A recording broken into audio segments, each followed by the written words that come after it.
Hey, welcome to the new and updated Reality Check newsletter on Fridays. I'm going to change the whole way that I do these newsletters because I don't like the way that in the past they've just been, hey, here's my best post and here's all things I've written and here's today's post, because it's like, if you're on my blog, it doesn't really give you anything new. So I want to start giving you guys some new stuff. So once a month, I'm going to do a video where I elaborate on one of my posts, and then another month I might just fill in some extra stuff I was thinking about one of the more controversial posts. Another week in the month, I'm going to let you in behind the scenes on stuff that my family is doing, and then of course on one of the weeks of the month I will fill you in on what was big the month before, so it'll be the big monthly roundup. So I hope you really are going to enjoy this, because I really appreciate you subscribers. You guys are awesome, and I want to give you some exclusive content that if you just show up on the blog every day, you're going to miss. So today we are going to talk about how to make his day. And that was my post for this morning. It was actually based on a column that I wrote a couple of years ago, but just about how, sometimes just doing really simple things, just being kind, can change someone's whole outlook on life. And that's so important. And it was very sweet what I wrote, and it was very lovely, and it was very true. But now I want to give you something a little bit different, and let's just make it a little bit sexy, okay? I didn't really touch on the sexy part on the blog, but I think this why don't you just make his day thing. I'm sure all of you, when you saw that title, you were thinking sex anyway, weren't you? So let's just get right to it, okay? Here's the thing. A lot of us talk ourselves out of having sex.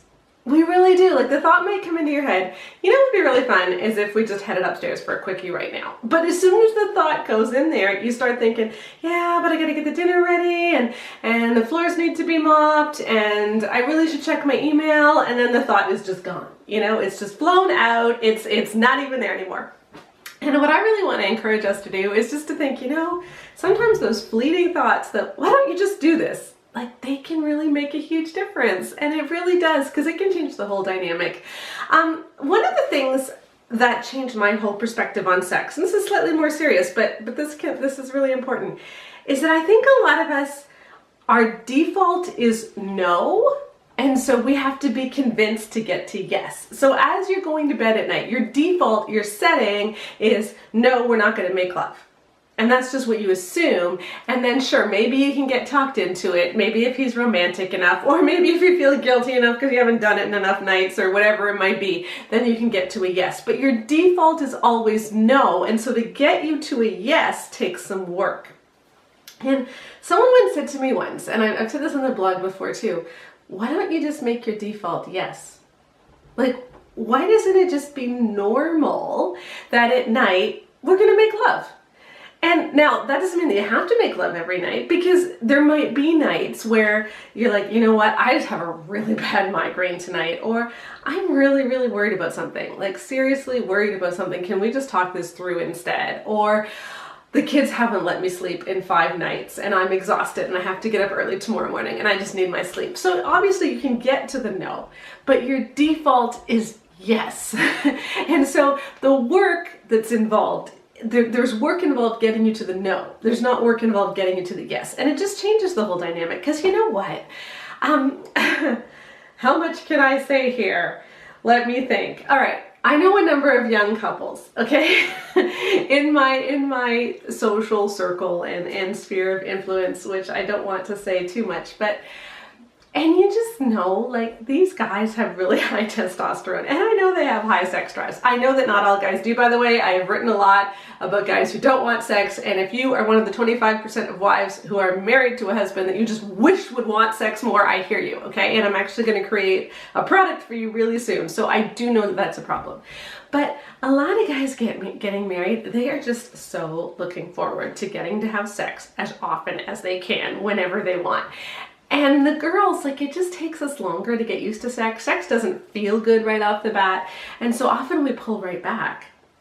And then the guys end up, disappointed, and then you feel guilty, and then you feel a little bit angry because why is he disappointed? Because seriously, like, he should understand me. And it just causes this huge tension and rift.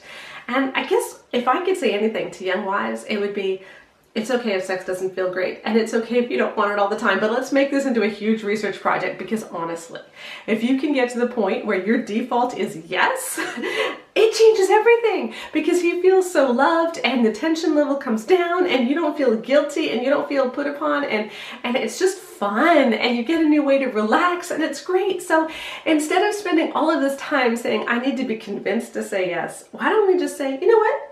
Why don't I just make his day? Why don't I just make his day? It's going to make my day too. It's going to change everything. And then the dynamic changes. And that is what I've seen over and over again in marriages. It's like the dynamic can change when we start being giving. It's just amazing. It's like the chicken and the egg. Which comes first, the sex or the friendship? And you can argue that forever. and we may say, but I need to feel loved first. And he may say, yeah, but I need sex in order to feel really lovey-dovey. And then we get mad at each other. But does it really matter which comes first? Honestly, do what's in your power. And it isn't that big a deal. It really isn't. Let's just make his day. Okay, if the thought comes into your head, you know what? I want a quickie. Do it. Just do it and see what happens. Because I just think it's amazing how much being giving in the sexual area of our marriages can really change that whole dynamic and can make him just feel so happy to be married to you. So you know what? It is a Friday. It is St. Patrick's Day, and I forgot to wear green. But you know, it is a Friday. It is St. Patrick's Day. It is a great weekend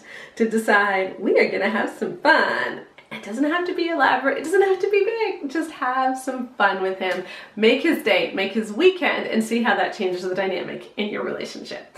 So I'm glad that you joined me for this video. I am so glad that you are subscribed to my Reality Check Friday newsletters. I might be doing some testing in the next little bit to see if it works better to send it out on Mondays. So if you see it in your mailbox at weird times, there's just a lot of testing going on behind the scenes, because I really want to get more people engaged with this newsletter. So if you have any suggestions, please email me. You know, I do want to give you guys exclusive content. So if there's exclusive content you want, like, I don't know, do you want a tour of my house? Do you want my kids to talk more on the videos? Anything. Do you want my husband? Like, just tell me what you want.